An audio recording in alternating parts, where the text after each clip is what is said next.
Hello and welcome to Reanimated, episode 248. This is your most reliable source of news about zombie stuff during the pandemic. We just coined that, and I think it's accurate within a margin of error of 150 podcasts. Joining me is the New York correspondent, the irrepressible H.A. Conrad. Hello.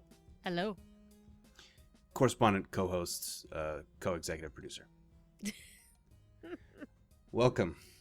Today we got a lot of news, but we are also talking about a film that H.A. and I have been very excited to get to, which is the film Blood Quantum, a film by Jeff Barnaby, just released a week ago or so on VOD, having missed its theatrical release, which is a huge shame, but it's getting a lot of good buzz, and so I'm glad that we get to talk about it kind of like really close to it becoming available to the masses, as it were. Yeah. But we have a lot of news, so I will start that off with number A. A couple of news outlets picked this story up that a couple who were moving to Sweden from Germany during the pandemic, they'd already moved to Sweden, they were already in Sweden, and then they tried to move their vehicle, which I don't know what kind of car this. It's like some sort of giant off-road Toyota, I think. On the side of it is written ZRT, Zombie Response Team, and infected people will be shot. And these are things that I don't feel like Europeans have much of a sense of humor about, is shooting jokes. Well, yeah. Also, the fact that they're going from Sweden to Germany. And other way around. Oh, from Germany to Sweden. Yeah. So Germany has put a lot of things in place, social distancing, shutting everything down. They've actually had one of the most sort of positive results in terms of how their country has handled the COVID-19 pandemic, and in terms of the number of cases. They have done, I think, an incredible job at keeping the numbers down in a way that other places, the U.S., has not. But, you know, the fact that these people are coming from Germany and they're going into Sweden, like, I don't know, this vehicle probably not the best idea. And in the vehicle, when they obviously got pulled over, there was like a ton of weapons. Yeah, I mean, not a ton by American standards. We should be clear. But there are firearms, and Germany has really strong rules about firearms. They're supposed to be kept in a club. Like, since they had they've got strong rules about it. And I don't know about Sweden's gun ownership laws. But they just had the back of the car packed with like 20 weapons, including firearms, but also a lot of crossbows and stuff like that. It's a bizarre story. Yeah, and there's a little bit, I mean, this happened in March, so all this came out recently, and there's a lot of confusion about exactly who they are and what they're doing. Some people say that they're like part of this like role-playing game thing. But regardless, probably not the brightest idea to be transporting said weapons in said vehicle during a pandemic. In general, anyway, but especially during this, it feels a little bit weird. So. It's weird, and there's not a lot of information to go on, so we'll leave it at that. Germans moving to Sweden try to do it kind of remotely with a car full of guns. That's the end of that. Wow. Okay. Judgment. Next up, we have a new or a upcoming Netflix zombie show. The still from this Bloody Disgusting article is terrifying. Really bad is actually what I was saying. Like, well, it's bad. The makeup looks terrible. Oh, but the makeup when you look at the trailer, the effects look a lot better. The trailer's actually pretty terrifying. I will say, just from a film editing horror film point of view, at least the trailer is cut together very nicely. And it's a series, not a film, correct? It is a series, is my understanding. Yeah, right. Series. And it's from India, which is exciting because we've only seen, what was that movie we watched? Rise of the Zombie or something like that? Yeah, and that's the only one we've really seen. I'm sure that there are more, but in any case, this looks, at least the trailer looks really well done. It surprised me that they chose this still, but I think maybe perhaps still photography with the makeup just didn't translate quite as well. So we'll give it the benefit of the doubt. But so just to give a synopsis, it's basically Dead Snow meets the East India Trading Company. East Anglia. So redcoats, basically redcoat zombies. I think that this has a lot of meaty flesh for zombie consumption. So check it out. It looks pretty good, and that's premiering in May, right? I did not see the. Wait, that's very soon. Yeah. So keep an eye out for that, and I'm sure we'll be reviewing that at some point. I'm not sure how many episodes the series is, so maybe we'll see that and figure out how to break it down. Yeah, that's coming in 2 weeks, May 24th. Yep. And then there's actually a lot of news about The Walking Dead. Greg Nicotero has been out there burning up the airwaves about the delay of World Beyond, but also the delay of the season finale of season 10. And also the delay of his second season of Creepshow. And it is kind of an interesting thing. So basically, the post-production stuff in terms of like color matching and effects and music and things like that, that is all the stuff that got stalled. I found this all very interesting. This glimpse into how he says each episode is basically done 3 weeks before it airs, and in the case of the finale, that fell under shutdown.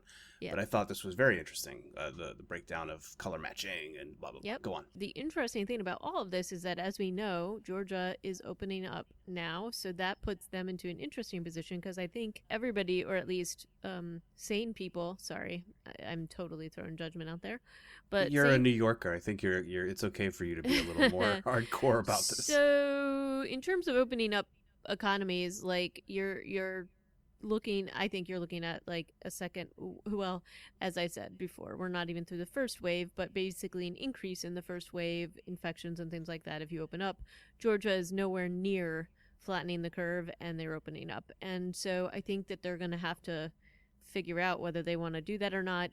He just said, generally looking forward, they're trying to figure out how to continue production safely, and a lot of what that means, it's like kind of interesting, and I don't know how. All right, so one of the things that they're saying is that just like crazy amounts of hygiene, limiting the number of people on set, so instead of 60 people, it'll be like 30 to 40 people, which may make things take a little longer, because if you don't have all the people doing the things, it's just gonna take a little bit. The other piece was interesting, was that they wouldn't take breaks, that it would be just sort of like a 10-hour run, and then they're done and they can't go back, so they'd have to probably fit a lot of stuff in pretty quickly, and everybody better know their lines, I guess. And those stunts better go off without a hitch. But the other piece that I am more troubled by, just generally, and especially in the news that's been coming out this week, is that, they would test everybody on set for COVID every couple of weeks. And, that's probably not the best plan, because, as we know, people who are asymptomatic are definitely the ones that are spreading it to the most people, because they just don't know they have it.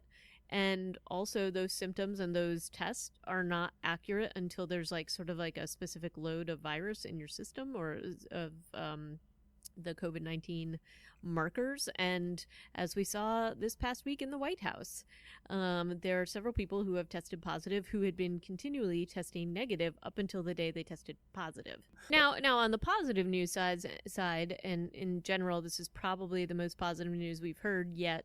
It is still a TBD equation, is that they announced this past week that everybody who appears to have tested positive, even if they were asymptomatic, has generated some level of antibodies. And there are different levels depending on who you are, and I guess how it manifested. Nobody knows exactly why or how the levels change yet. But they are now able to test accurately for that. So Roche just got their test approved. Like, it was a rapid approval by the FDA. And this test apparently is as close to 100% as you can get in terms of being able to detect antibodies and not having false positives or negatives. Now, the bigger question about all of that is whether or not you have protection, and for how long. So that is the big question, is whether people could get infected again. Which we've heard since the very beginning of this, is that there's a reinfection rate of some degree. Well, there's a couple of questions. One is, are they reinfections, or are they still the virus that maybe wasn't cleared from the system and coming back? Because one of the weird things about COVID-19 that's been happening is that some people don't like recover basically, like, or they have a really long journey with this virus. Like they'll have like they sort of have like a fever every night, and this has been going on for like months. So it's not clear whether it would be an actual reinfection or whether it's just sort of your continued body's battle with the first infection. So that's one of the things they're trying to figure out. But that's not figured out yet. So the idea of putting people on a set, even 30 or 40 people, even with all these things in place, I don't know that this is necessarily the smartest idea. So hopefully they'll make the right decision. As much as I want to see all this stuff happen, I don't want anybody to be in danger. So we'll TBD on this. We'll see what they decide ultimately. But it was nice hearing all of this interesting stuff about the production in season 10 going on. I always like to hear interviews or see interviews with Greg Nicotero because I just think they're fascinating and totally fascinating. Another interesting element of the stuff he was talking about, they were basically within 3 days or less of finishing the post-production on the season finale of season 10. So there's no date for that to be released yet. But I mean, honestly, if they're in some level back at work working on post, I think it's just a matter of sequencing it in now and making it a big enough deal that they can do this. A lot of the reason why there's so much of this AMC news, not only did Nicotero and Morgan both go on Sirius, Entertainment Weekly's Sirius station, for these interviews in the last couple weeks. AMC also had its earnings call in the past week, which is why a lot of this like big picture strategy is out there too. And that's where they came up with the World Beyond had just been delayed until later this year was what I understood. But now it's actually firming up for, I think, a fourth quarter release, which probably means October.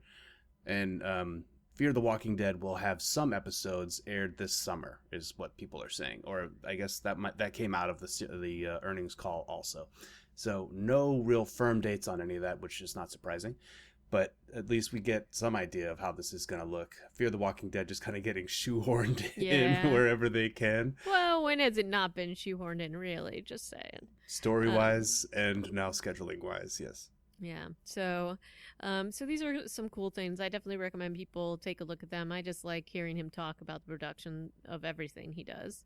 Mm-hmm. And then the other piece the other sort of interesting snag, which probably won't be an issue just given where we're going to be going. But so a lot of the crew that he used for Walking Dead also works on Creepshow, which is the other series that he's been in charge of. And this is now the second season. I have actually not seen this yet. So this was a reminder for me to actually take a look at it because I hear it was pretty good.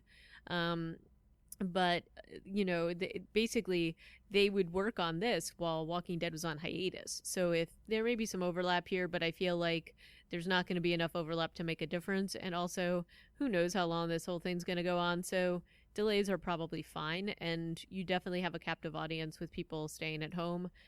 So we'll see what happens with that. But very cool and interesting interviews there.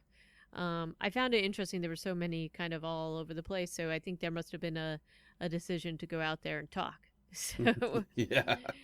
Or people are just going crazy and they have to do something, right. So do you want to talk about your these last two articles?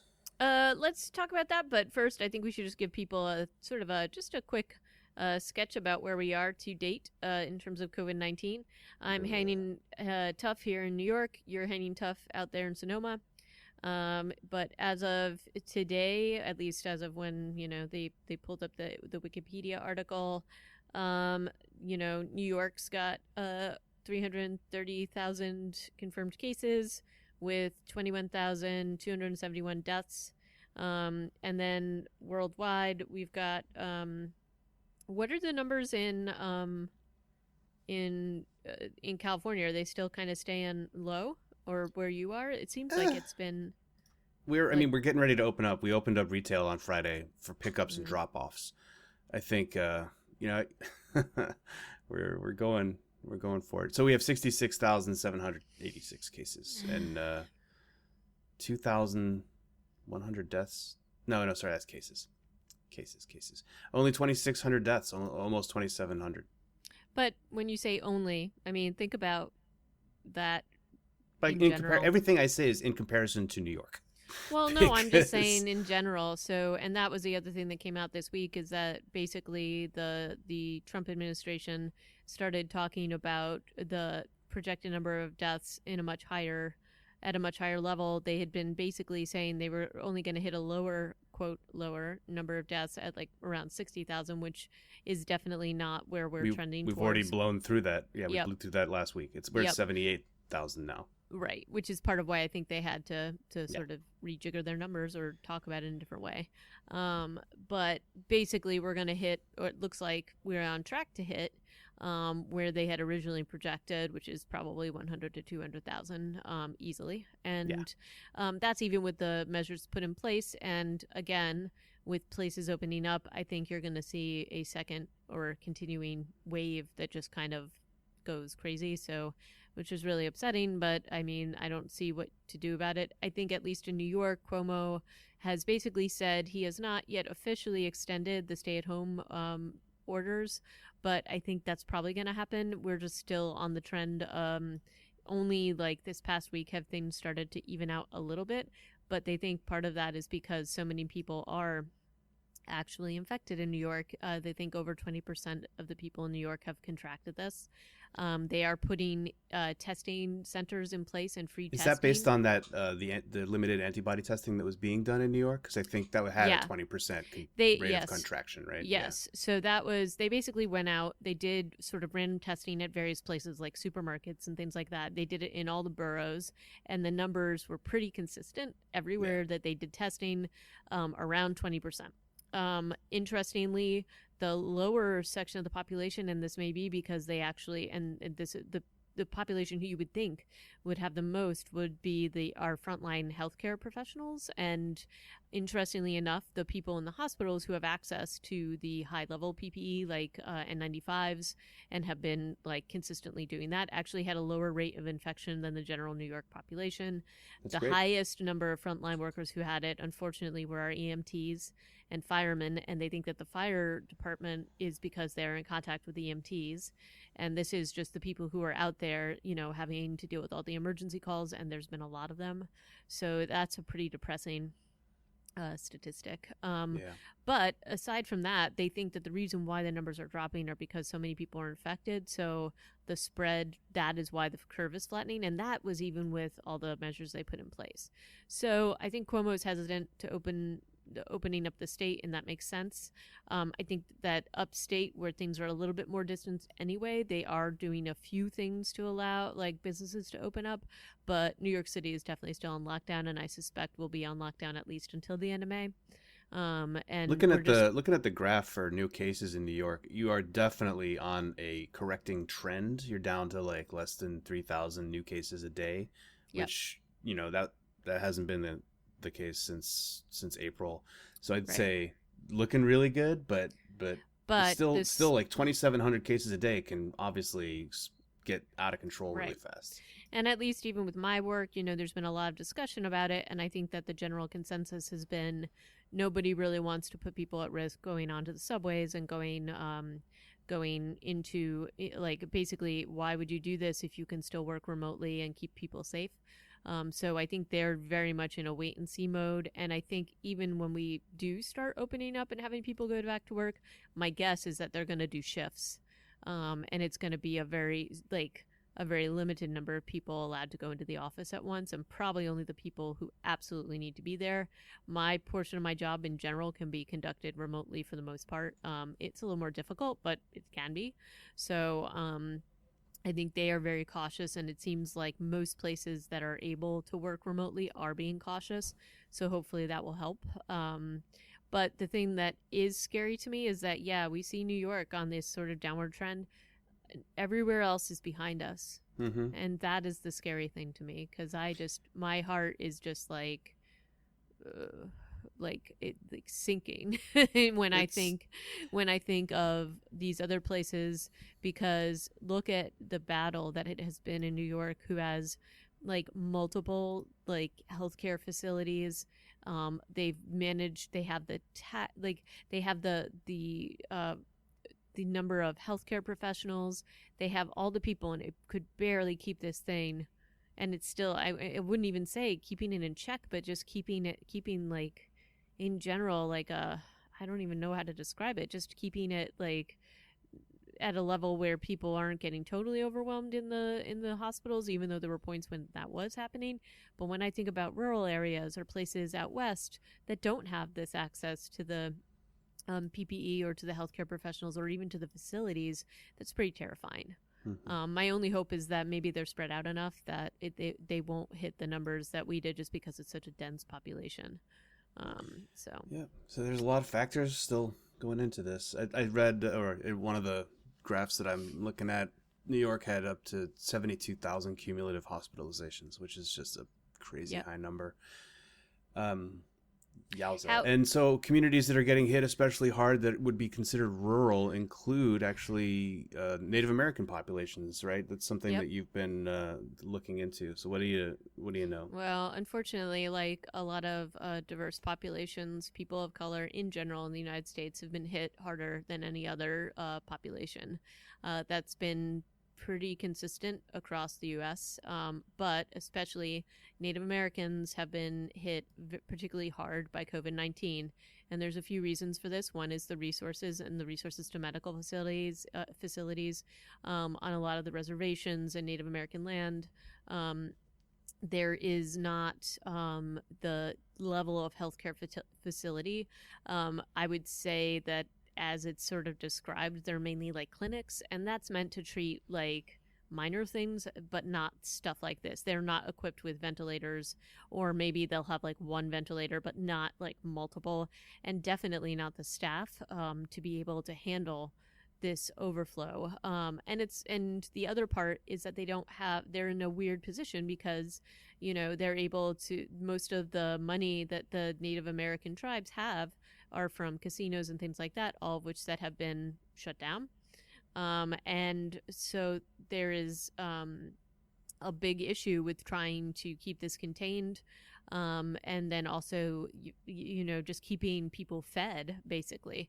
But I think as of late April, the Native American population was like the highest numbers behind New York and New Jersey, which is kind of crazy, and really upsetting and sad. They did get an aid package from Congress, and I think that is still in the works of being distributed across the different the different tribal reservations. But I think it was taking a while to get there, and in the meantime, you've just got all these. It's just a tragedy. So. And weirdly, this film came out, and there's a whole interview with the director basically saying this wasn't something that I anticipated happening. And it is like, we, as Jeff Barnaby was basically like, there's a lot of things that are a little scarily like, there's some things he touches on in this that are a little scary, and we've been waiting for this to come out for a really long time, probably not as long as he has been waiting for this to come out. I'm very happy it's out, and I hope people do watch it. So far, it's getting really good reviews. But before we move on to Blood Quantum, there was one other thing I did want to talk about, which is we got an email from a listener, Kevin, who said he'd been actually in touch with the director of a film that we've also looked at the trailer for, called Alone. It was scheduled for, I'm not sure exactly, a 2020 release. It's about a couple, I think, who are interacting through signs across the street. Yep. on like balconies or behind windows. And he said that through speaking with that director, they're looking at an October release. So I think, there's still projects to look forward to out there, which is good news. Thanks, Kevin, for sending us that update. Yes, thank you, definitely, Kevin. And also it's just interesting if you see like the numbers in terms of things people are watching. There's still a lot of people watching zombie flicks or like contagion flicks and things like that. So that's kind of in the midst of all this, that has not changed, and in fact it has gone up a little bit. So in terms of numbers, which is kind of interesting. And what I hope that means for Blood Quantum is that a lot of people will watch it.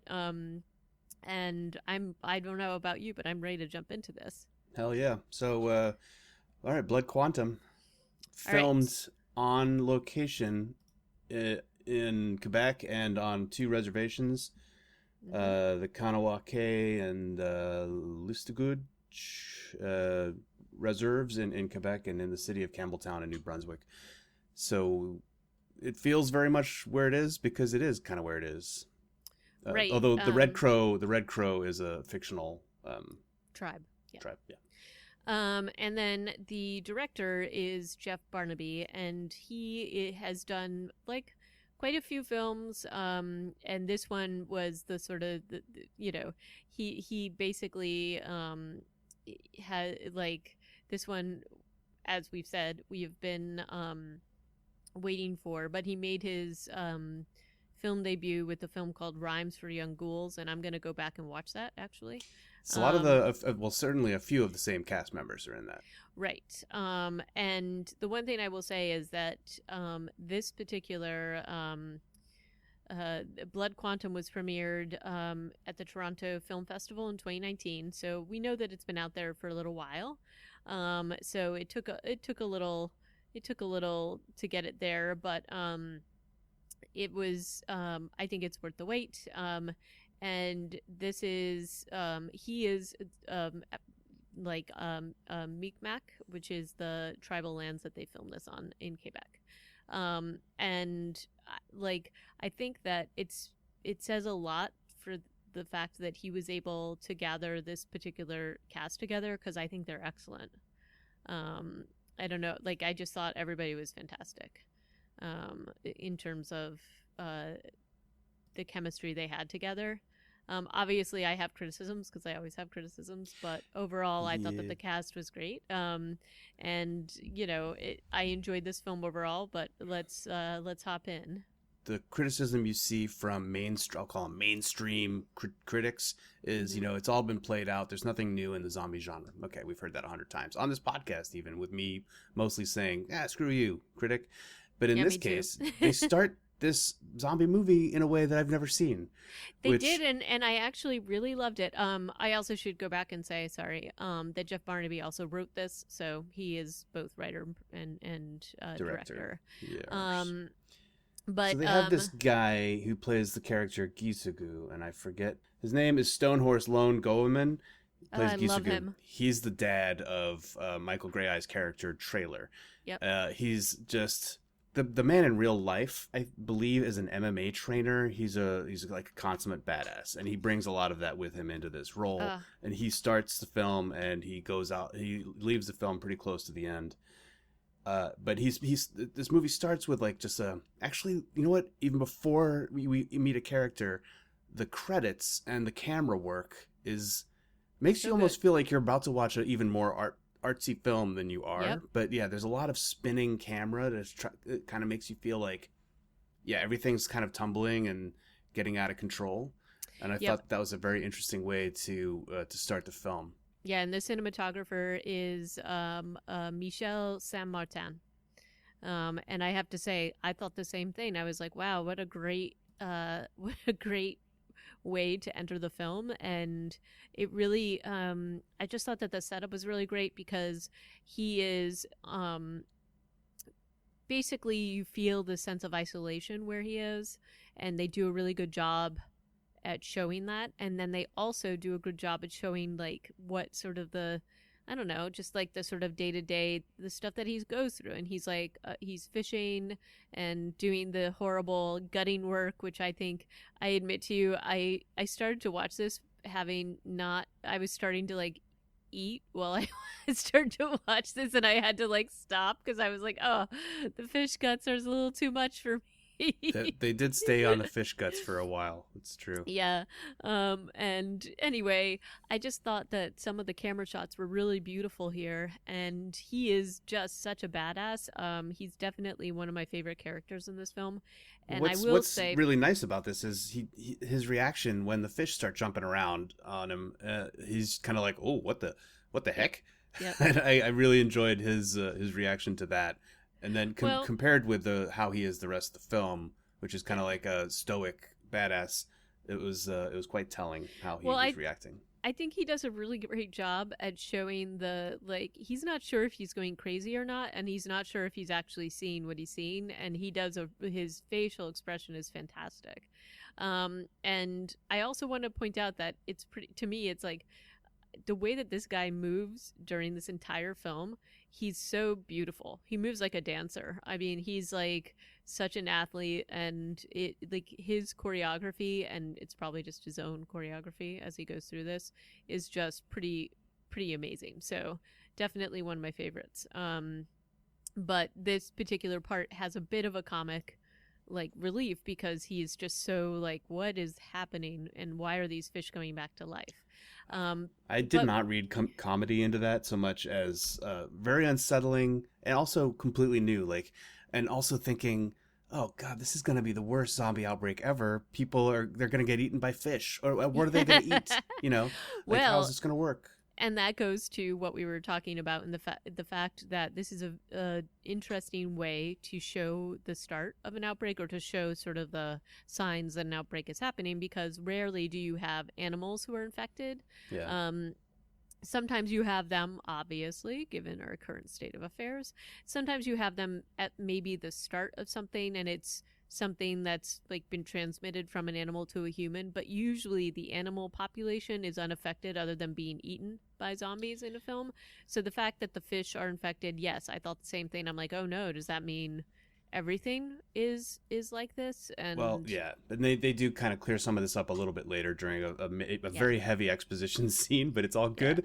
Another element before we even get to the action, and I think it's maybe after the spinny camera bits during the credits, there are several animation sequences in this film, yeah. and so Um, the very beginning one is kind of paints this picture of, okay, pollution versus pregnant woman and things in the earth. And so I think there's definitely a sense that this is man-made, and so any kind of overflow of zombie infection in wildlife is tied back to man, right. and we are the reason for the outbreak. Yeah, because we've made the Earth sick. The Earth is fighting back, um, or reacting to, I guess. Which people also talk about later in the film, but that first animation sequence definitely kind of paints that picture for you, literally. Right. So then Um, we meet Michael Greyeye's character pretty much right after that scene. I recall, as if I recall correctly, which is his character's name is Trailer. He's the reservation police chief, yep. and he doesn't seem to have many deputies. Maybe he has one. Bumper might be a deputy. I'm not sure. He does call him down from his wooded mountain retreat as soon as things start going sideways. But Mm-hmm. he deputizes his dad, but I think that's his entire department, and Doris, the dispatch. Yeah. And he's driving and also this is set in 1981, which I Yeah. thought was an interesting choice. I don't know why they felt the need to set it, 40 years ago. But I'm not sure. I did see that like where they filmed it seems a little bit behind the times, maybe. So maybe that's why, is that they could just sort of limit it to specific things. Um, I'm not quite sure, why that was set. Maybe we should dig up some more stuff from the director about that. yeah, because I don't know, About that decision. other than his trailer's car and the other vehicles in the show, there's not a whole lot of effort to make this feel like a period piece, I would say. Right. I think maybe it was specifically because of the maybe because of the policies that were in place at that time, and maybe that's part of where what they're Mm. trying to bring attention to, but they don't talk enough about it. So I don't know exactly why he did it, but hey, I'm cool with it. And yeah, I don't know. But basically I don't know that it necessarily I don't know that you even need to necessarily put a timeline on this, honestly. Right.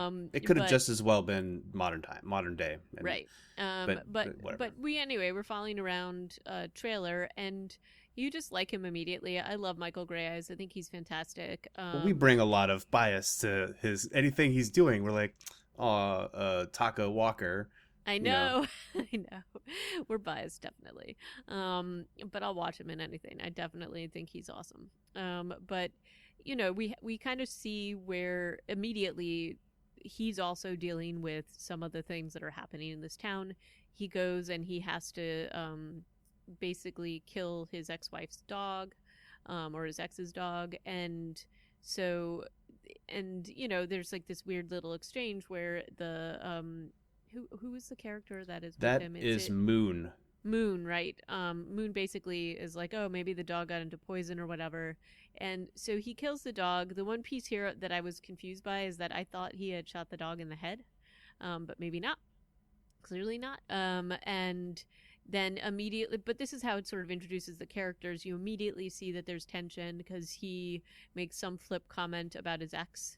And, immediately it's sort of like you get introduced to this cast in this kind of weird way where that things are not necessarily right between him and his ex-wife.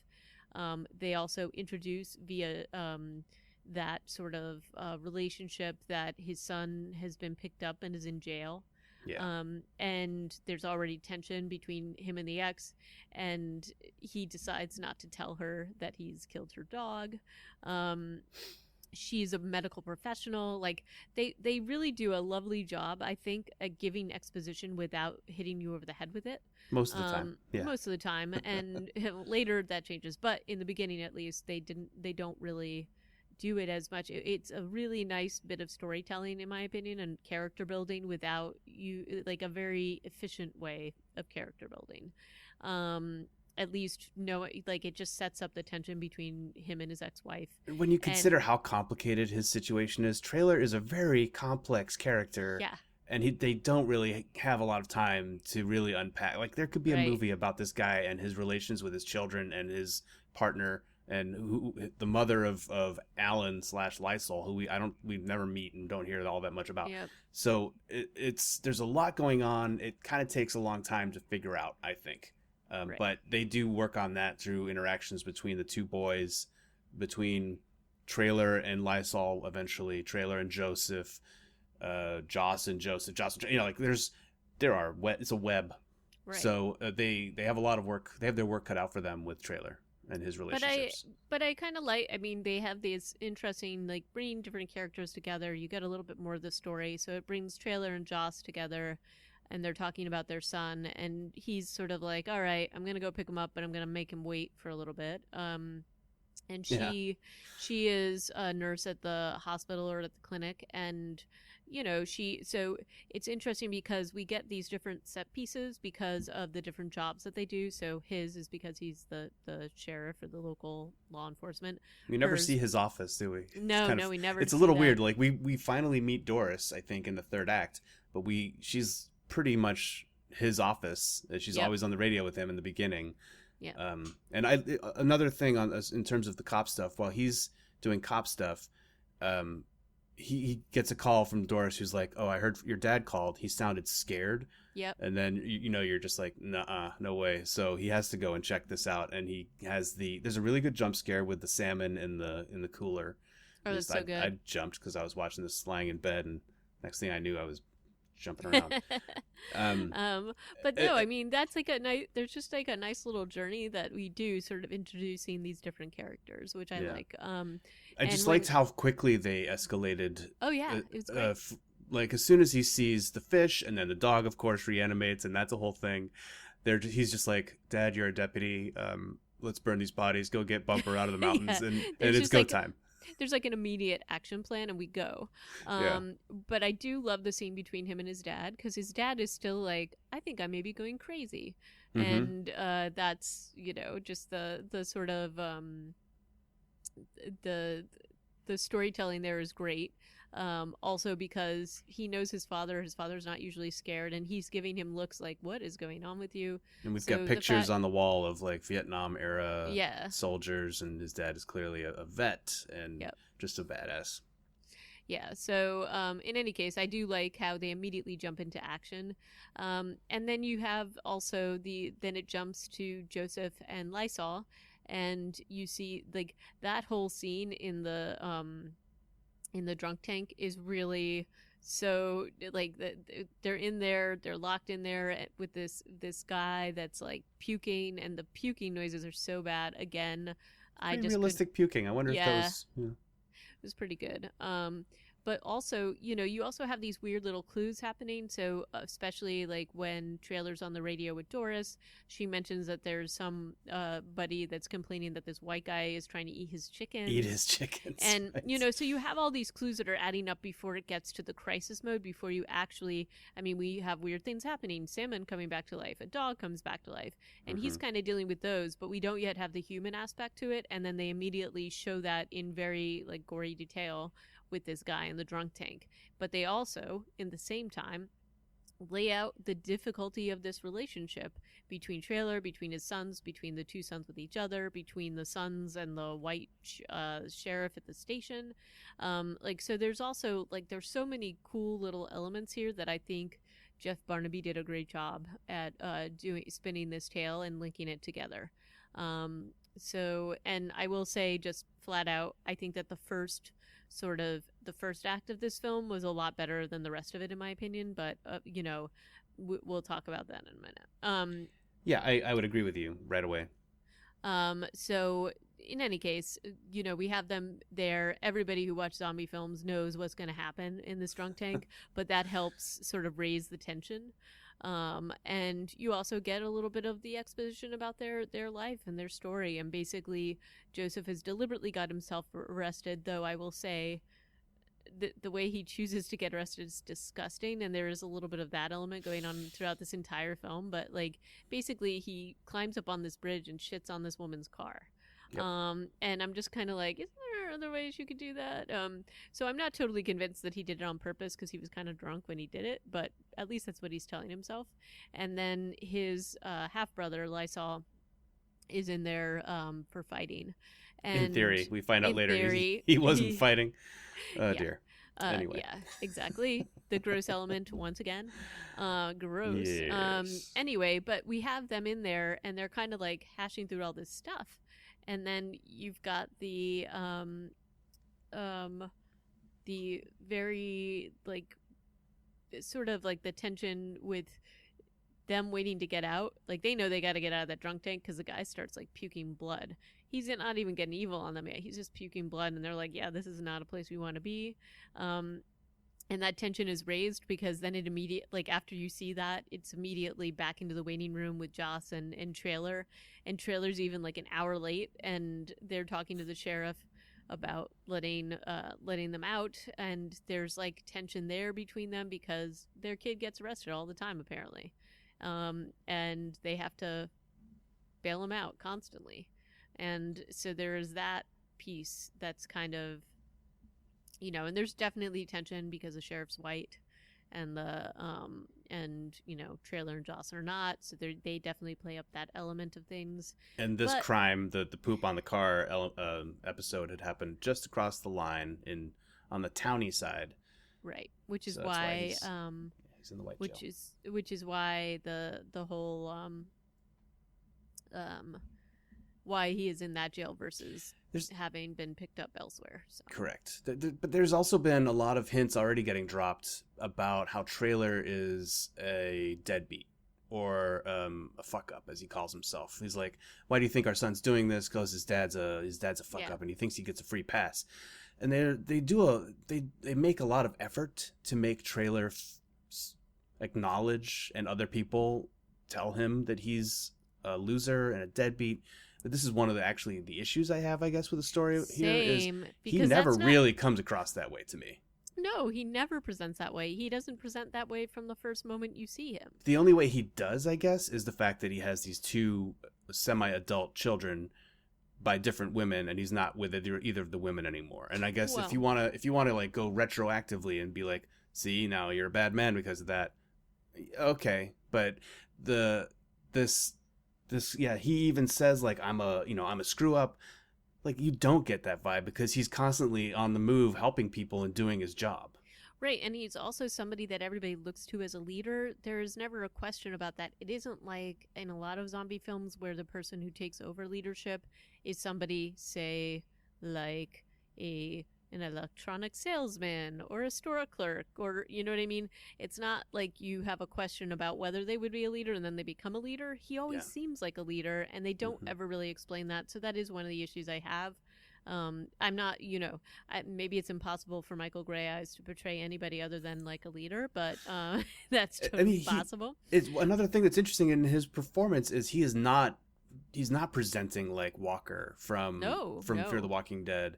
He is a much smaller version of himself, and Yeah. he speaks like in this very more clipped way, but a little bit self defeatist is like in his personality and his body language and the way he's speaking.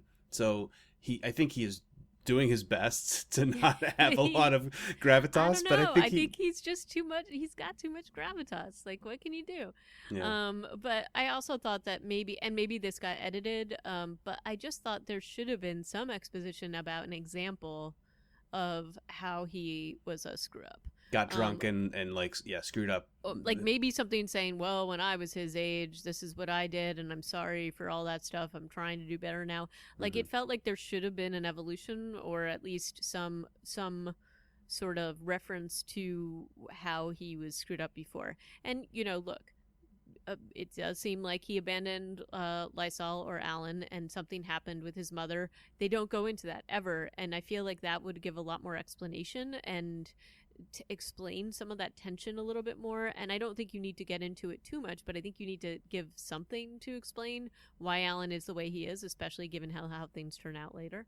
But and then how maybe Trailer became this person that he is now. Maybe it would even be a conversation between like him and his dad or something. But they don't do that, and so that is a pretty big glaring hole to me in he this. and his dad don't have any kind of emotional scenes. No, It's no. constantly just like I'm kicking ass, or I'm reacting to something that's terrifying. Like that's their relationship. So it would have been nice. Or I mean, maybe that's just not something that Stonehorse Lone Goman had in his repertoire, that he could do like a scene of, son, you were a screw up, but I love you anyway. Like maybe that was just not something he was willing to do. But it could have helped maybe. Either way, it's a fairly it's a medium-sized small gripe, but I mean at the end of the day you're just like, I love Michael Grey Eyes. Yep. So maybe it doesn't matter at all. Yeah, like you're trying to make him unlikable, but it doesn't work. But in any case, like, this is the whole jail scene escalates very quickly into the whole like, okay, now we got zombies, we got human zombies, and the hillbilly in the cell becomes a weapon, or like he becomes weaponized pretty quickly. And then we also have the premise of the entire film, which is that like he bites the sheriff guy, and he also bites Joseph. Yeah. And so this also gives a way for, like, first of all, we've got Joss and Joseph going to the hospital to take care of his bite, and we are able to separate the cast in this way, where Trailer is going to go and like kind of figure out what's happening, but the sheriff's also been bitten, and he also has to go and take care of this horrible situation. And this is, I will say, just fair warning, and maybe we should have said this at the beginning, there are some pretty brutal scenes in this related to women and babies, and so I would be like, if that stuff is triggering for you, do not watch this, because as we know, my favorite, non-favorite, this is rough. But anyway, he's got to go out to a house call. To Sugar's house. Yep.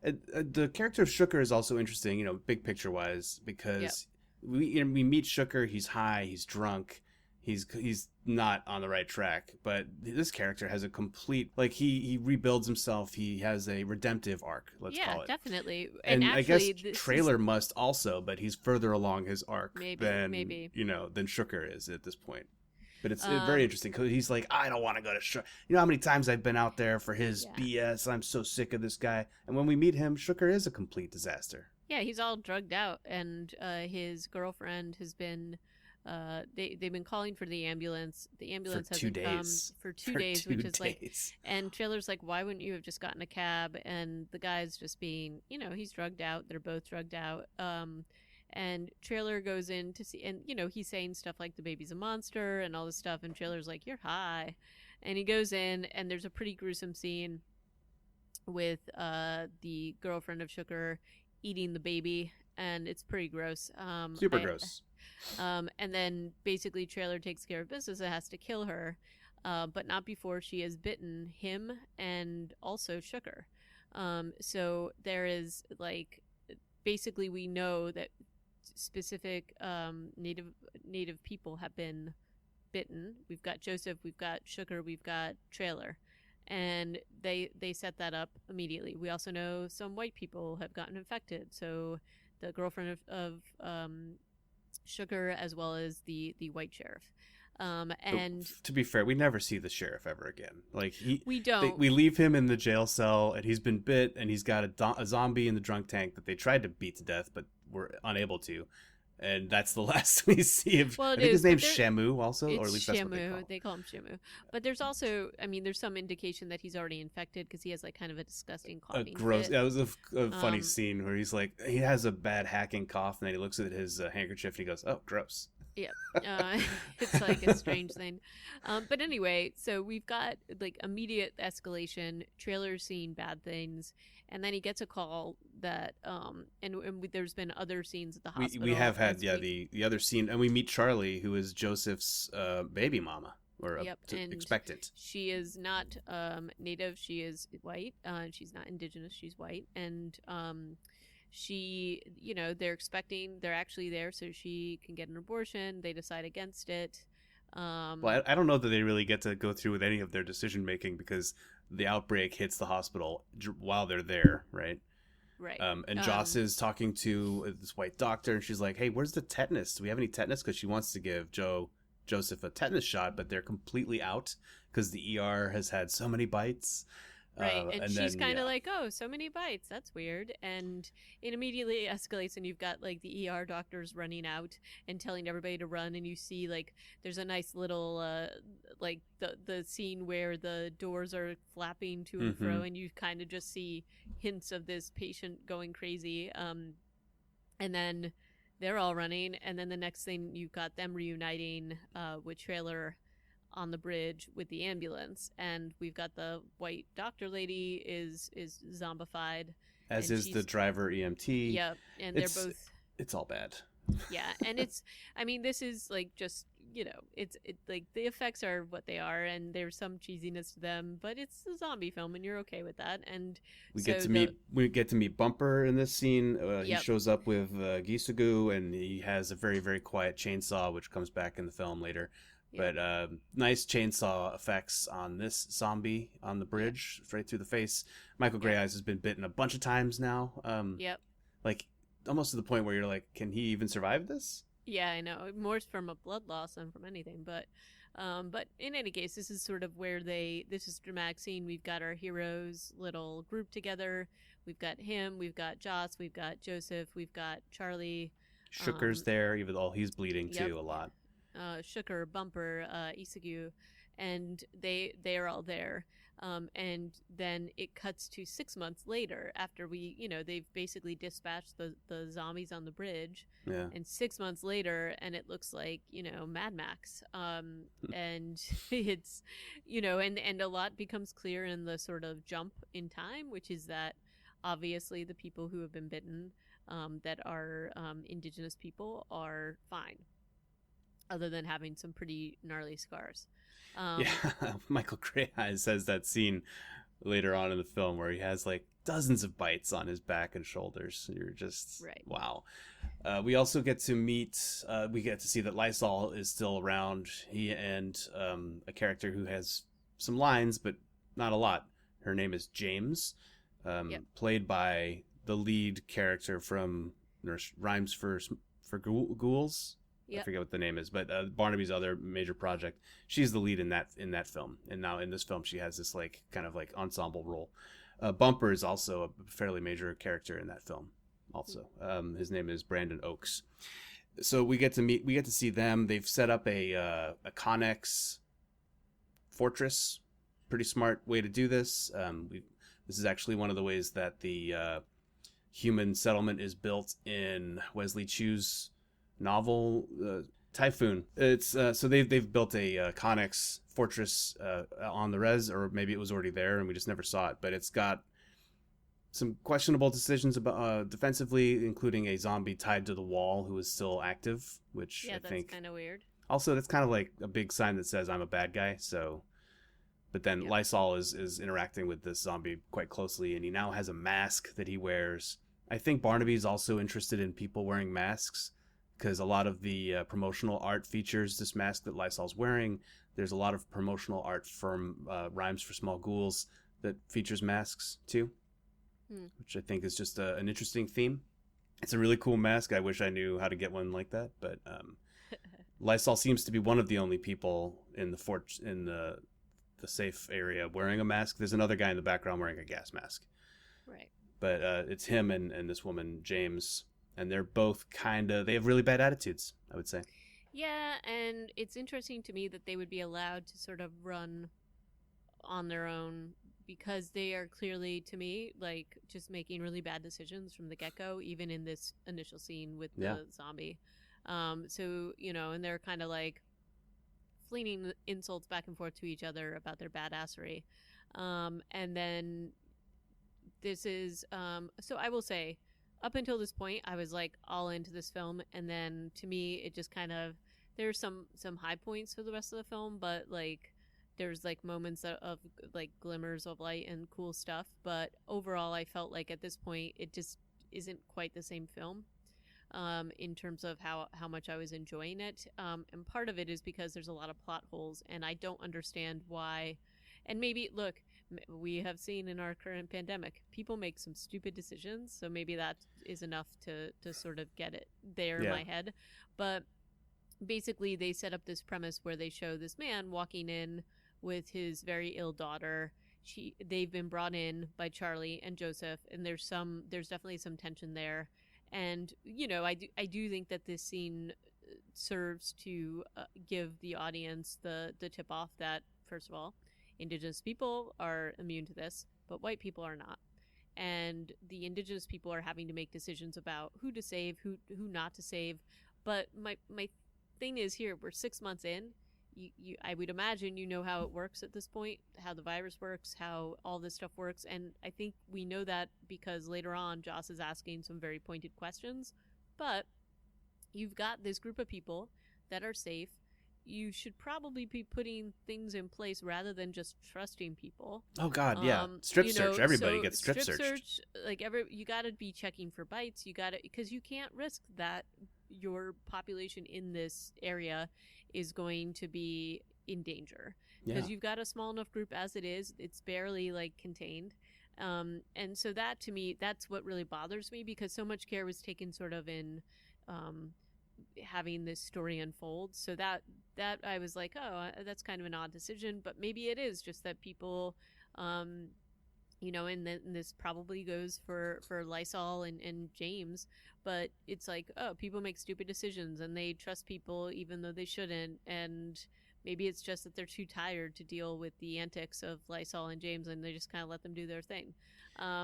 But they're definitely, at least within this particular scene, shows that there are different philosophies about how the indigenous population is going to be proceeding, basically, and has been proceeding. There's been some voiceover from trailer talking kind of, I think even before the scene with James and Lysol, talking about how they've like blocked off the bridge, but more people are coming all the time, and townies are coming too, but they're trying to Yep. take care of their neighbors.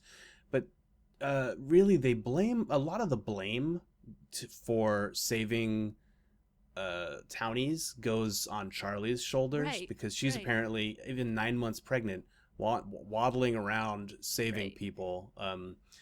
And Which is they called which them I boat people in this scene. And Mike Trailer really kind of goes after her in the scene too. He's like, "What are you doing? How are you arranging this?" right, and I have that question too, honestly, but they It never actually say.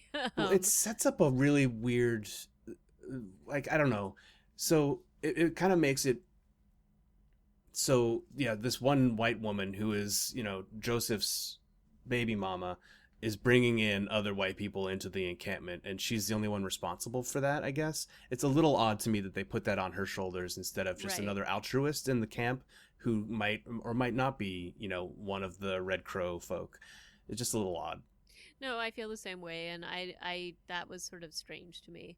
And also, the other thing that bothers me, again, this is like there's like so many issues with me to me about the scene, is that okay, Joseph has gone out and he's been helping her with this, and then only, like, obviously this stuff has been going on for a while, and only after there's been some sort of crisis, Joseph is then questioning her. Because don't you think he would have been questioning her before this? Because this is a dangerous thing they're doing, bringing in people that are not vetted, that are not basically, like, it's just like kind of a strange premise to set up.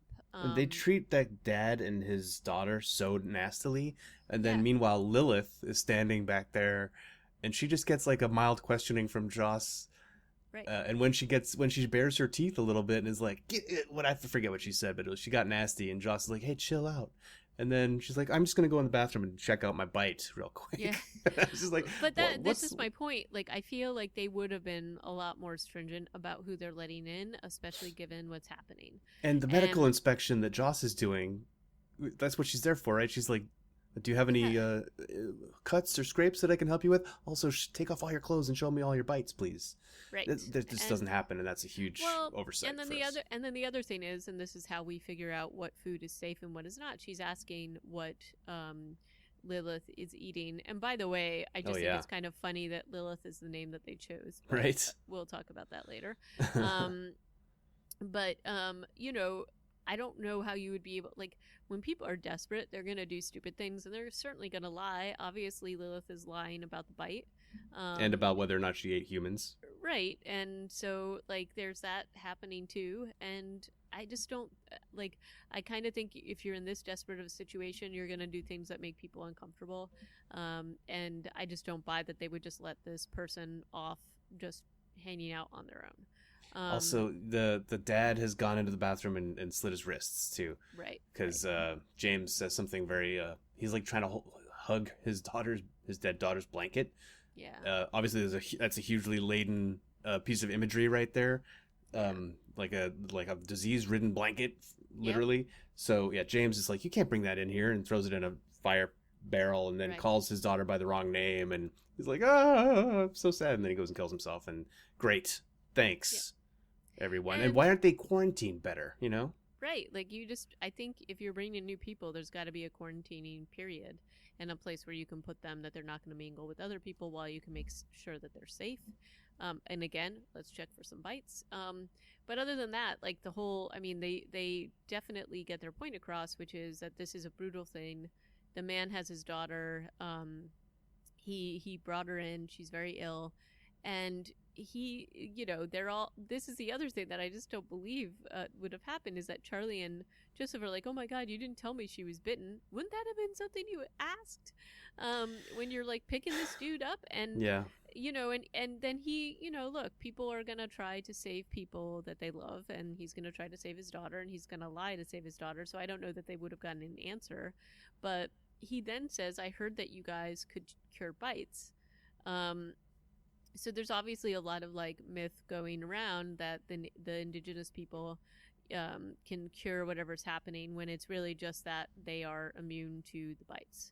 And there is, this does also set up, because you've got the crazy stuff with Lysol and James being the big baddies, but then you've got sort of cooler heads coming in, and we see that Trailer's settled into his leadership role here. And And he Shooker comes is there, out. and he doesn't look all strung out anymore. Nope. And you've got the sort of voices of reason coming out, and they also are kind enough, because they don't want the man to see what happens when his daughter comes back, and they tell him to keep walking and don't look back. And so there is, so you see this level of care. But I guess, it's sort of what I think you could have made Lysol and James a little less mustache twirly here, and still gotten the point across. They're so in your face about it that I didn't find it completely believable.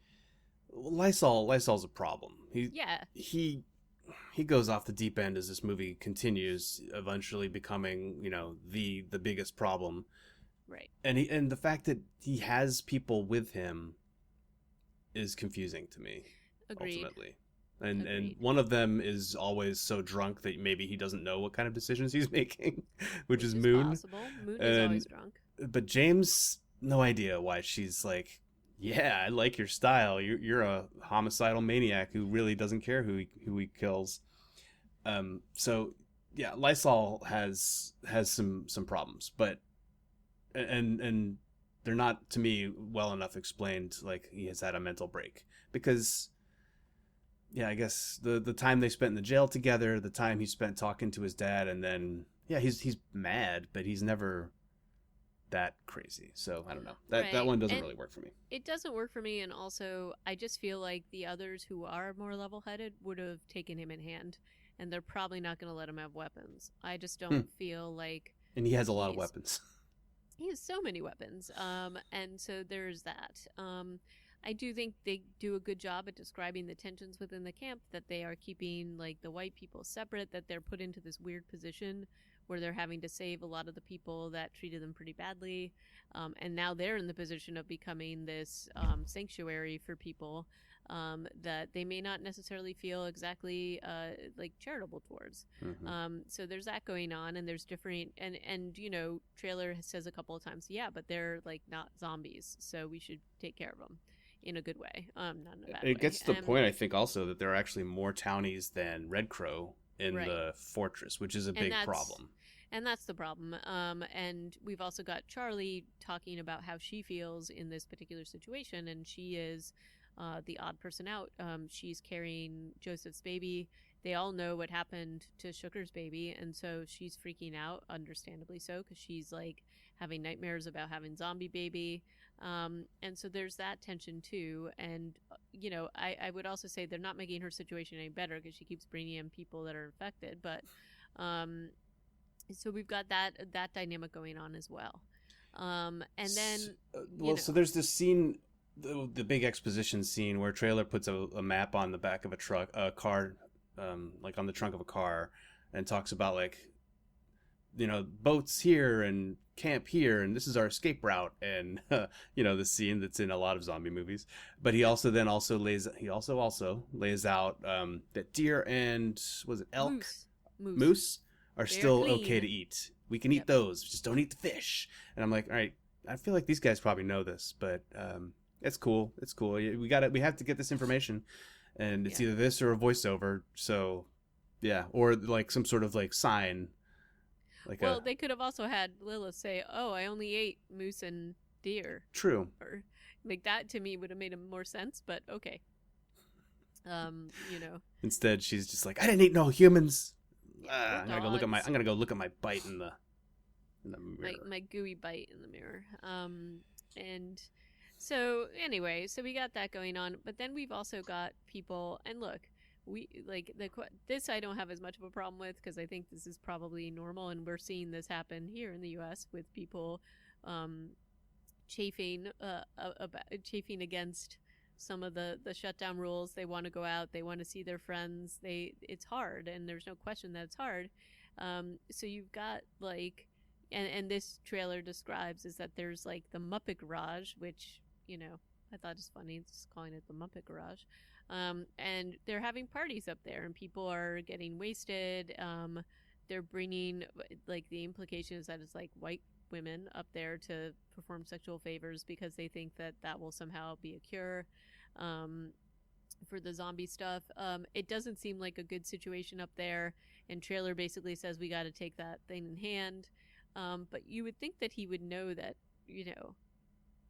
Lysol and Moon and other people are part of this, because wouldn't that make sense to take that in hand? That was just that was confusing to me.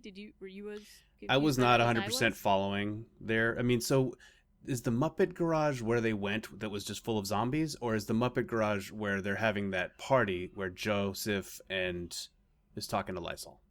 The Muppet Garage, I think, is where they were having the party. Okay, that would make And more maybe sense because there's if nobody I'm, alive at the other garage that they go to. but maybe I'm crazy. I just thought that they all escaped it somehow. And and then that's also like a crazy weird scene. I mean, um, and then Joseph and Lysol have this horrible, to me, horrible like interaction where, for whatever reason, I guess because he sees her sitting there, but Lysol talks about the night that he got arrested. Um, and you would think that this would have come up earlier, but maybe it's just because he's eating oxycodone or whatever the heck it is. Um, but he talks about how he was basically arrested for fighting when actually it was because he was giving oral sex and she had her period and it looked like he had been fighting. And then he decides to go get some more from her, even though she's looking pretty ill over there by the fire.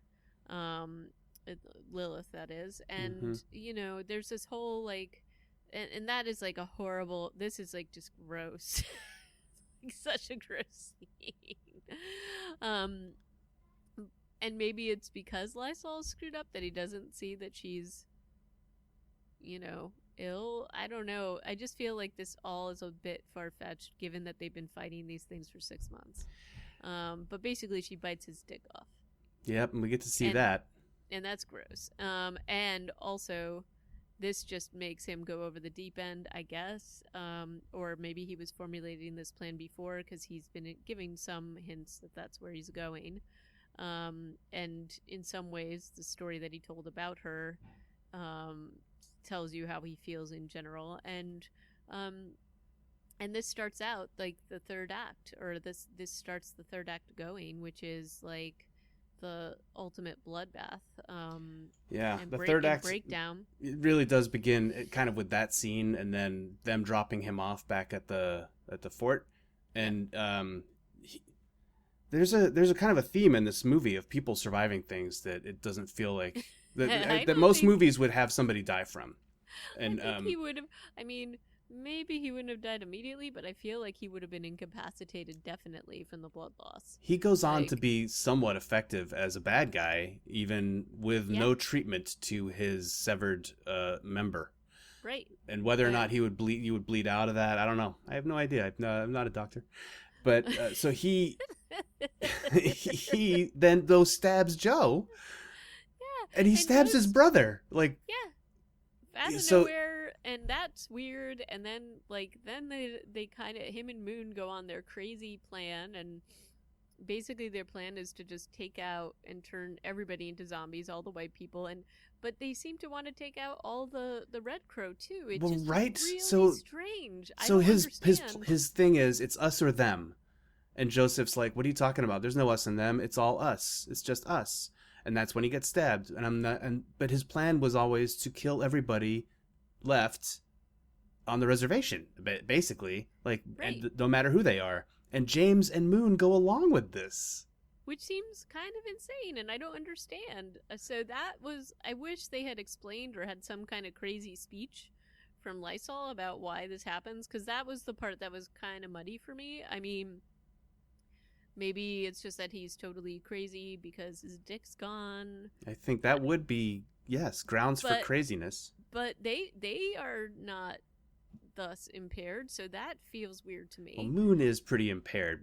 James just seems to be a nasty person, but that's not enough of an excuse to kill everybody you've ever known for no reason. And also, maybe you guys want to survive, and what they're doing is not going to allow them to survive either. So that's the weird part that I don't get. Yeah.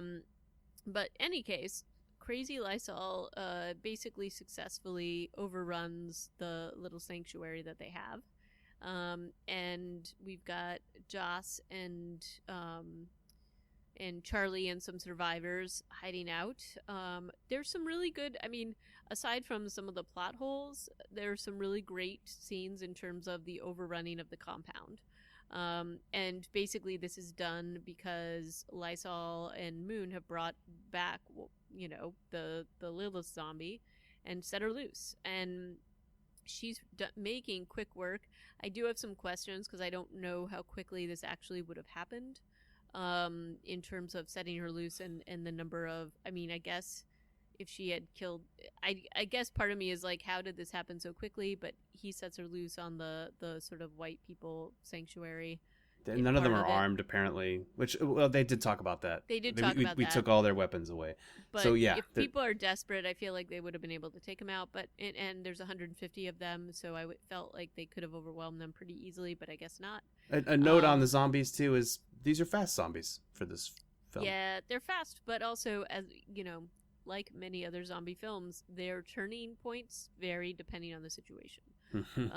So, anyway, this happens pretty quickly. We've got a small group of survivors, including Joseph, Charlie, and Joss, locked in the basement.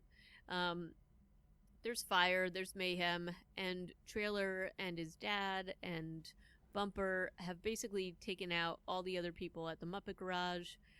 Specifically, his trailer's father has just done a bang up job with his sword. He's just like, there's this great scene where basically him and Moon have only taken out, like, I don't know, 4 or 5 of them. Yeah. And they're like, oh, there might be at least 10 or 15 left, even though the initial number they thought was 15. But, I digress. There's some really great scenes with, like, the zombie guts hanging down, and Trailer's pissed at Bumper for not warning him. So there's some comedic, weird, dark comedy there. Yeah. Between the two of them. And then they're like, oh yeah, we definitely have quite a few left. And then they walk into this room, and there's just basically a pile of the zombies, or the Zeds as they call them. And Trailer's dad has taken them all out, which is like pretty badass. You don't even see it. And that's kind of cool. And then they basically go back to find mayhem on the compound, and again, their idea of clearing it seems to me there's ways they could have done this, because I feel like the music would have attracted all the zombies, and then Bumper would have been stuck in the car. You would think they would get. Yeah. He also waits for them to get all up on the police car before he starts to drive it away, and I'm like, no, you don't have to have them on you. You can just start to drive away, and they'll follow.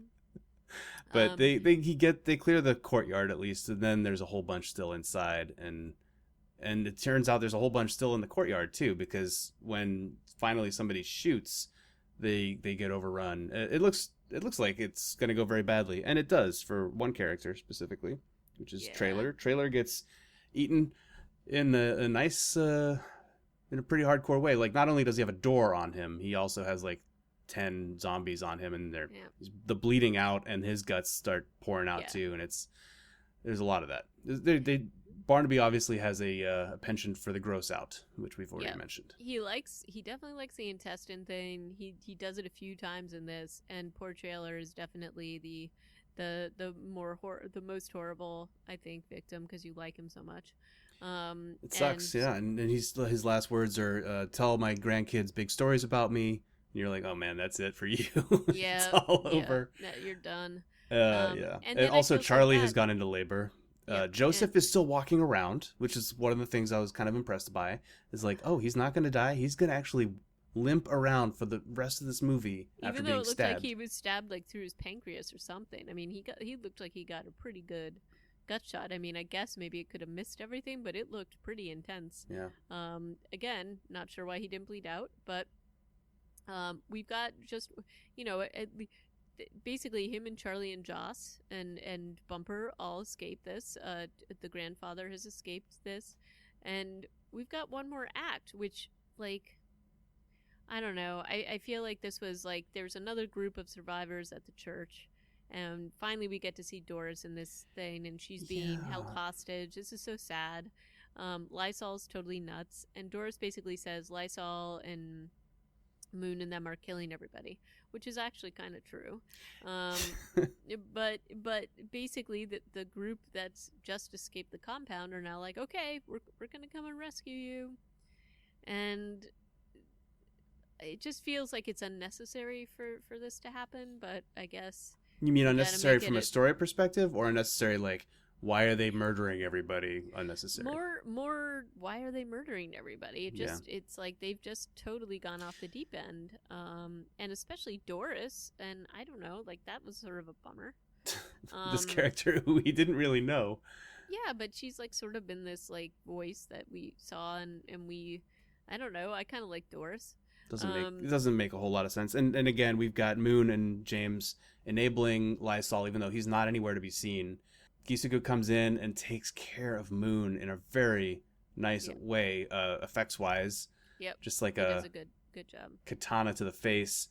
We don't see what happens to James here. He points at her and he says, "You're going to tell me something." Where is Lysol? I think so. But he's just, he's taking care of business. I'm assuming he takes care of her. You think so? I think so. Maybe. And then, because we never see her again. And so all those people with all the gasoline on them, we don't see them either. So in theory, they're still in the church covered in gasoline, have probably been untied. I hope one of them at least.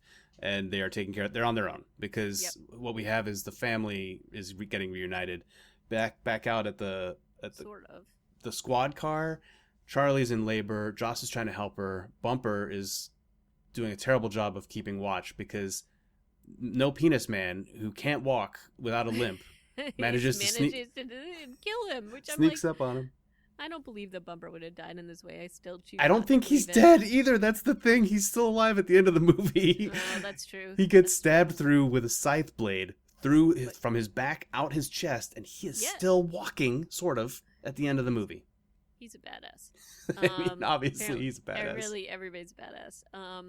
And and then we've got the last sort of horrible thing, which is not horrible, but like, and we still don't really know why Lysol has done any of this. Like, it just all still seems a mystery. He starts to explain it at one point. Joss and him are going back and forth, pointing guns at each other. He's like, "It goes it goes so much further back than this." Joss admits that she has thought about burning down the compound, and I'm like, "But okay, why though? You don't. I mean, because all the townies are a liability, and that's one of Lysol's like common refrains: is these people are ticking time bombs. I get that." But set up a separate compound then. I don't know why you guys are living together. But also, your own people are not. So right, and you've been killing them just as much. That is the mystery to me. Yeah. So anyway, unless it's just the commentary that if your Red Crow brethren are siding with the white people, then they are just as bad, which I guess is probably where he is sort of coming from. But in any case, they get revenge on him because he basically unlooses a zombie onto Charlie. Joss shoots him a bunch of times. Yep, and yet he is still alive. And the revenge that Isagu and Joseph contrive for him is that basically Joseph takes him out, but damages him, I guess, enough so now he can't get up, despite the fact that he's been able to walk with all these other wounds. But now he's been stabbed in return. Yep. And they leave him and basically call all the zombies with the gunshot to let them do a gut eating scene. And so Lysol is done. And then it's still even more tragedy. And I think this was the hardest death for me, as you know, because he's one of my. I mean, Michael Grey Eyes trailer, that was a hard death. But when his dad dies this way, that's rough. Again, I would have to point to the animatic that seems to suggest that he's still alive at the end of this movie. Also, well, at least his spirit is. But at least that he basically is not going to leave the land. He goes out in a samurai fighting style way, and. I don't know. Yeah. This choreography is still really cool, but it was just I just was sad that he got left behind by his own choice, but still. Yeah. And then we got Joss, and then there were three. So Shooker saves the day too. So right. Talk about that redemptive arc. They're like they get to the boat area. The only boat there is on fire. Joseph, who is kind of just like a, oh man, what are we gonna do kind of guy. Always. Like he's always just like, oh, I don't know if I can handle this. He doesn't quite have the charisma of his father or his grandfather. No. But he's giving up. But then Shooker runs up and he's like, I'm sorry, but here I am. And then let's go. And everybody goes except Grandpa. Charlie also has been bitten in the exchange between Lysol, Bumper, Joss, etc. So she's literally a ticking time bomb. Not only does she have a baby that might eat its way out of her, which they've talked about, but she's also going to be a zombie within a certain amount of time. We're not sure. Yeah. So they go away watching Gisagu. Not really, but Gisagu in the background is fighting a bunch of zombies. And then cut to a new scene with just Joss, Charlie, and Joseph in a boat, maybe the boat that they went away in, and doing childbirth. And in a way, I'm like, this is the perfect place to deliver a baby in a zombie apocalypse. Yeah, it's going to make a lot of noise, but the zombies can't get to you. So, except for those zombie salmon, watch out for them, I guess. Yeah. But hey, not bad, guys. No, that was a good idea. It was really rough. I mean, there's the horrible part where it's like Joss is like, yeah, you got to keep pushing or I'm gonna have to cut you. It's Oof. like woof. And you know, no anesthesia, and she's been bitten, so she's having a rough go of it.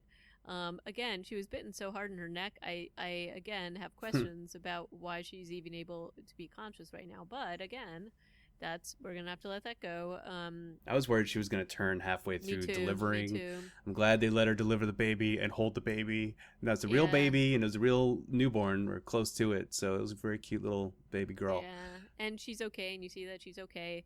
And I have to hand it to Charlie and not to Joseph, by the way, because Joseph keeps saying like, "Oh, hold it, you can't hurt her," and it's like, dude, Right. she could still bite her. Yeah. And Charlie gets this because she's like, "Okay, take her back because I don't want to hurt her," and Joseph's like, "You can hurt her, no biggie," and it's just like, "No, dude, yeah, she can hurt her, and she Yeah. knows it." And so at least they had her be smart enough to know that, and then Part of me also thought like a way more badass version of Joseph could just shoot her in the head while she's holding the baby, so that she's like not expecting it, and yeah, has like a happy last thought. But yeah, instead, no, she gives the baby back, and then she like kind of gives him a nod and looks to the side, yep. and then the actual shot of him, busting a cap in her head is really, It's it's rough. good. That's a good shot. It's rough, but it is a good shot. And and the ending scene is him just like lying on her dead body, For a baby's long crying. time. Yeah. Yep, and then Like, that fades to black. And they're out in the middle of the lake at this point. and there's another Um, animation there also. There was an animation after Lysol got his dick bit off yep, that I think featured his dick yep, in the it did. animation. So I kind of like these little snippets of animation, and yeah, we go out like still on the boat with like indigenous music in the background and this animation, and I don't know, it's you're left kind of feeling hopeful because yes, they just had a childbirth, and it's a healthy baby, and Joss is a doctor or a nurse or something, and she'll be fine taking care of them. But who's left? Like, what's left? And Well, so you are a little bit like, oh God, what's gonna happen? also, what's this baby gonna eat? Yeah, Let's they need hope some that. formula stat. Something. And at least there is some hope that Gisagu's alive, so maybe we'll eventually be able to see him in a sequel.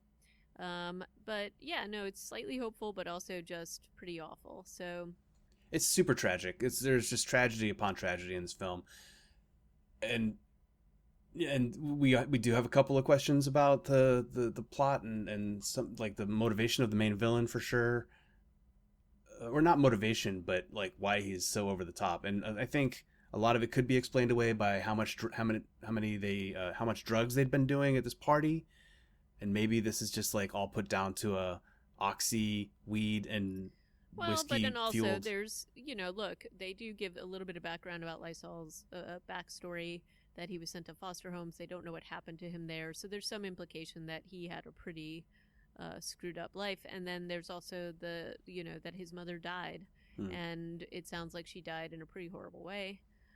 There's a reason why he's called Lysol. So, I think there's some implications here about how he's been treated, how his father basically abandoned him to be treated in this horrible way in this foster care system. So you get some hints of these things, but they're not explicit enough to explain the big switch, and also why it took 6 months for him to get there, because clearly he's been doing the drugs and all of that stuff for a while. So I mean, I guess the traumatic event of his dick being bitten off could be what threw him over the edge, but plus the oxycodone. But I felt like that needed to be explained a little bit more, and maybe you needed to have a little bit more of a tension between the indigenous people and the townies. Maybe like I don't feel like they did enough to show why he would have such like hatred. So if he had talked a little bit more about his story, maybe that would have helped. But overall, I really liked it. I thought the effects were good. I really liked Gisagu and Michael Grey Eyes, i.e. Trailer. Mm-hmm. I liked a lot of these characters. And overall, I enjoyed the film. I just wish that some of the plot holes, some of the storytelling had been a little less muddy. So. I'm basically on board with that. Yeah, I agree. It was fun to watch. I'm glad that we got to see it. I'm glad we didn't have to wait until the theaters Me too. reopened. but I hope it does really well, and I hope it does really well now that And it's on Shudder. it's doing well on Rotten Tomatoes. Yeah. 88% from critics on Tomatometer. So hopefully people will like see that. It's been getting good write-ups in like Boston Herald and other newspapers. So I hope that it gets people to seek it out. I don't know that you can get it anywhere other than Shudder right now, though. In Yeah. this country. What I'm also hoping is that it gets Jeff Barnaby more backers to do more films, Yeah. because I'm gonna go back and watch some of his other things, but I really like him as a director. I like where he's going with this, and so I definitely wish him much more success. He's pretty awesome. So let us know if you enjoyed Blood Quantum. I hope you did. I hope you recommend it far and wide, but we'd love to hear what you have to say. So send us a tweet. Reanimated PCast on the Twitters is where we're at. Leave a note on our site, reanimatedpodcast.com, or send us a Gmail, reanimatedpodcast@gmail.com.